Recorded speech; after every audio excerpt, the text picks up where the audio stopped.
Hey guys, what's going on? My name is Aldas and today I'm going to be doing my top 5 worst drivers of 2019. Now of course I've already made a video of my top 5 best drivers of 2019. If you've not seen that video, definitely go check that out. It was not really a controversial video because some of you guys had pretty similar opinions in the comments below. Of course there's always going to be a little bit of difference, but that's absolutely fine. Everyone has an opinion and I actually really did enjoy having a debate with some of you guys and really reading your comments as well. And again, I'm going to look forward to it after this video as well. So yeah, today's going to be the top 5 worst drivers. Now, I will say right from the outset that 2019 really, there hasn't been that many drivers that have been bad or have had really bad seasons. To be honest, only really the top 3 drivers on this list I will actually say have had bad seasons. The other 2 have had just sort of mediocre kind of average seasons for their standards. So yeah, that's what I'm going to be getting into in today's video. Now guys, don't forget, if you do enjoy the content on my channel, don't forget to drop a like, smash that subscribe button and check out my social medias. Instagram and Twitter will be above. But let's get into it. Now, in 5th place, we have Sebastian Vettel. Now, before I actually started making this video, I really did think that Sebastian had a really bad season, got thrashed by his teammate. But quite frankly, when I actually sort of delved into the stats and looked at the season as a whole, in reality, Sebastian Vettel and Charles Leclerc were quite an even match. I mean, in terms of the statistics, in qualifying, Charles Leclerc, of course, out-qualified Sebastian Vettel 12-9. So only 3 times. That's actually not too bad.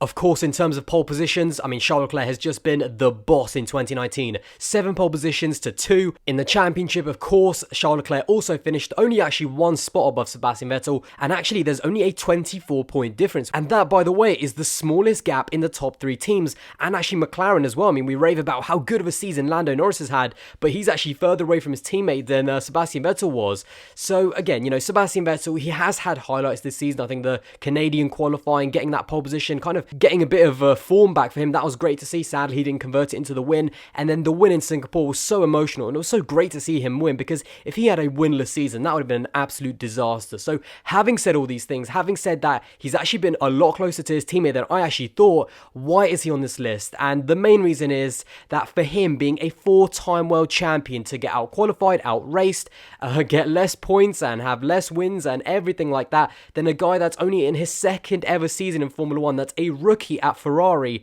that is why he's on this list. It really has not been a great year for him. He did not get to grips with this car very well. We know that Sebastian Vettel he struggles to drive around the problem. He struggles to really just get the absolute maximum out of that car. He needs a car that is properly set up and just in the zone and in the groove for him to really deliver the maximum. And he loves a high downforce car, which this Ferrari certainly was not at the start of the season. He was still very consistent. He took, a bunch of podiums in the first part of the season, but he just couldn't get into the groove. And then of course there's all the mistakes that he's made in 2019 as well, kind of carrying over from 2018, which is not good for him, especially in wheel-to-wheel combat actually. So starting all the way at the beginning of the season in Bahrain, spinning against Lewis Hamilton, arguably losing a win there. In Canada, going wide, getting that 5-second penalty and losing another win there, crashing into Max Verstappen in Great Britain, of course spinning in Italy as well, and then we get to Brazil as well. So yeah, it's not been a great season for him as far as mistakes. It's carried over yet again, and he has lost a lot of points due to driver errors. However, in his defense, I will also say that he has had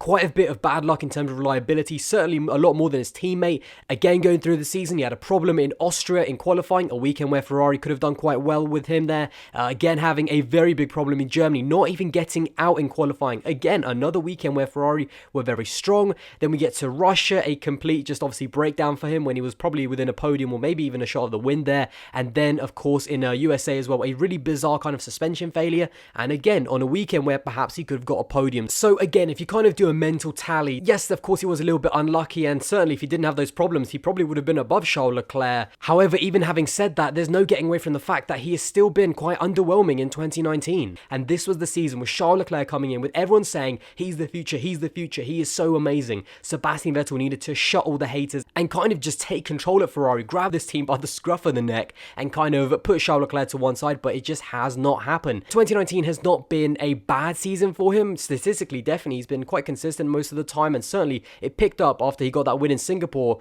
and there's no doubt that he has had way more reliability issues than Charles Leclerc, no doubt about that, but this has been an average season at best for Sebastian Vettel, and he is definitely going to be under pressure in 2020.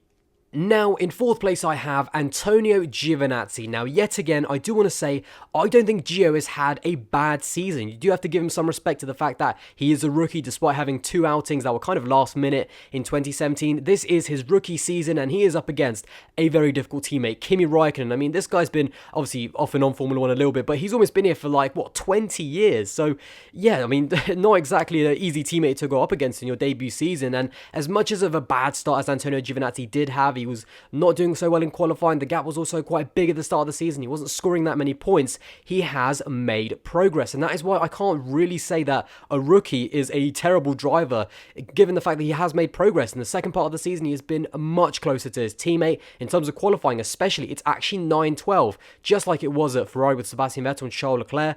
And again, the average is much closer. He was scoring a lot more points in the second part of the season, and that is the one word I want to use, is that he's made progress and he has developed as a driver. He's still on this list because he had a very poor start to the season, but as a rookie, he's made progress, he's developed, and hopefully even bigger and better things are coming in 2020. Perhaps he'll be able to take Kimi Räikkönen a little bit better on and score more points, and that again will just aid in his progress, and hopefully we do see a good developing driver. I know he hasn't been stunning in 2019, I'm not saying that he has, and I'm not saying that he's been terrible as well, but he does make it on this list just because of a very poor start. But again, still very early days for Antonio Giovinazzi.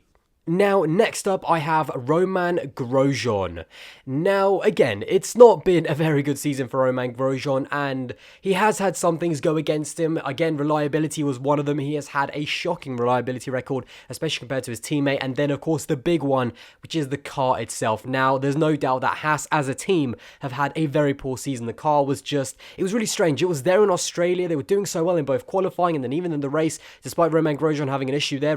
Kevin Magnussen did really well. And then as soon as we got to Bahrain, that is it. It was all just downhill from Bahrain to Abu Dhabi. So again, the car has not done very well, but having said all that, let's get to the real truth here, is that Romain Grosjean, I think he's just kind of past it a little bit. I'll be honest with you, I was absolutely stunned when he got signed on at Haas. I kind of think they were backed into a corner and didn't really have a choice, because Nico Hulkenberg and Kevin Magnussen, I kind of made a video and said that perhaps that would have been a bit too hot to handle for them, so they obviously kept Romain Grosjean on for the development, and I have no doubt that next year will be his final year. I'll be stunned if he gets signed on again, quite frankly. I know one person that will definitely be happy, Dan from the F1 Review, but yeah, I mean, as far as the qualifying head-to-head, I suppose, against his teammate, 13-8 to, of course, Kevin Magnussen. That's almost 2/3 of the season, by the way, guys. And even in the championship, Kevin Magnussen in 16th with 20 points, and then Romain Grosjean down in 18th place, only beating the Williams on 8 points, and only scoring points on 3 occasions the entire season long, in Spain, then Monaco, and then in that crazy race in Germany. So yeah, how do I round off this kind of summary for Romain Grosjean? It's just not been good enough. Yes, he's had a few things against him, the car, some reliability issues, but driver excuses can only get you so far, and the facts are that Romain Grosjean just has not been good enough in 2019. I think he's kind of fallen below the standard of the really good Formula 1 drivers at the moment, especially those in the midfield like Ricciardo, Hulkenberg, Sergio Perez, Kimi Räikkönen as well. He's just not on their standard anymore, and I think that's kind of just where he is at the moment. There was also some bizarre incidents with his teammate as well, some collisions, obviously classic Romain Grosjean style. He had some strange incident with his teammate in Spain, just battling too hard, lost a whole bunch of points there. Then obviously both collided in Great Britain as well, and then spun in the pit lane, I remember. I think it was during practice in Britain as well. So it's been a messy year for 2019, and again, you never know, maybe next year with a better car, he'll find some form, find some consistency, and maybe prove me wrong, but at the moment, yeah, 2019 is definitely a year to forget for Romain Grosjean. Now, in second place, I have Lance Stroll. Wow, so where do I begin with this one? Now, 2019, in my opinion, for him has been disappointing, and there's no other way to describe it, because I honestly thought this was Lance Stroll's a big opportunity in 2019. He's come into a very good team, Racing Point. Yes, they didn't have the best car at the start of the season, because they're still, if you remember, they're kind of recuperating from that administration and all those changes happening last year, but the car no doubt improved over the season, and, you know, shout out to the Racing Point guys. They really did develop that car very, very well. We saw the sort of things that Sergio Perez was able to do in the second part of the season, and I rate Sergio Perez very highly. So Lance Stroll had everything in his favour, a good car towards the end of the season to try and make something of 2019, and it just didn't work out, to be honest. His season never really got off the ground. I mean, in terms of the head-to-head against Sergio Perez, in qualifying, Lance Stroll got out-qualified 18-3. Now that is shocking, and the one really kind of big shocking thing is that Sergio Perez, by the way guys, is not exactly a master qualifier. He got beat last year against Esteban Ocon, but did manage to beat him in the championship. So Sergio is a Sunday driver, and yet he still managed to beat his teammate in qualifying 18-3. So that is a shocker from Lance Stroll's point of view. And then in the championship as well, it's not like he did any better on a Sunday. Lance Stroll finished in 15th place with 21 points, with Sergio Perez in 10th place on 52 points. And in the case of Racing Point and Lance Stroll, the stats really do speak for themselves. It has been a very poor season. The only positives I can really take out of his season is that despite his poor qualifying on the opening lap, he actually gained more places than any other driver, and he's very good at keeping it clean and kind of just gaining places as much as he can on the opening lap. But again, the only reason that he has that stat is because he's in a very good car that is always qualifying badly, which is kind of down to him. So it's not really a stat that's that amazing to me, to be honest. And he's also very good in the rain. There's no doubt that in changeable conditions, he is a very good driver, and that is why his big highlight is that 4th place in Germany. But other than that, 2019 has been a very disappointing season. I think yet again people are going to have questions whether this guy, is he good enough for Racing Point, and is he good enough for Formula 1 when you look at the crop of drivers that we have at the moment. I think this is the really big thing for Lance Stroll, is that he's got to show some progress. Again, yes, I know he's only been in Formula 1 for 3 years, but you've got to show some development, and you've got to stand up to the challenge of someone like Sergio Perez, because otherwise these vultures that always call him a pay driver and that say that he doesn't deserve to be in Formula 1, they're never going to stop circling, and they're never going to stop talking. And at the moment, if his 2020 season is as bad as this season, I'm not sure how much longer he's going to be in Formula 1. So guys, in first place, and in my opinion, the worst driver of 2019 is Robert Kubica.